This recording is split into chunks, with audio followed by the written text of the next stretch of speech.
அனைத்திந்திய அண்ணா திராவிட முன்னேற்றக் கழகம் கட்டுக்கோப்பாக வேலை செய்தால் நிச்சயமாக தோராயமாக ஒரு 7-8 தொகுதி வரலையும் வெற்றி பெறுவதற்கான சாத்தியம் இருக்குது.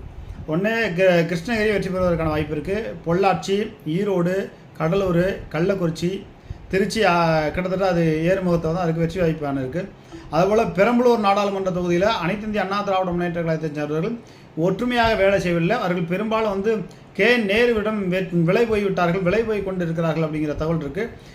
எந்தெந்த ஒன்றிய செயலாளர் எவ்வளோ வாங்கினாங்க, எந்த இடத்துல வச்சு வாங்கினாங்க, எத்தனை லட்சம் வாங்கினாங்க, மாவட்ட செயலாளர் வாங்கினாங்க அப்படிங்கிற ஒரு தகவலும் நம்மள்கிட்ட வந்துட்டுருக்கு.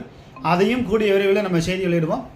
ஆனால் வெற்றி பெற வேண்டிய பெரம்பலூர் தொகுதி எல்லாம் தோல்வியடைய வேண்டிய ஒரு நிலைமைக்கு அனைத்து இந்திய அண்ணா திராவிட முன்னேற்ற கழகத்தில் வேலை செய்கிறாங்க. எச்சரிக்கிறோம், வெற்றியடைய வேண்டிய தொகுதி பெரம்பலூர் தொகுதி, அதனை நீங்கள் வீழ்த்தி விடாதீர்கள்.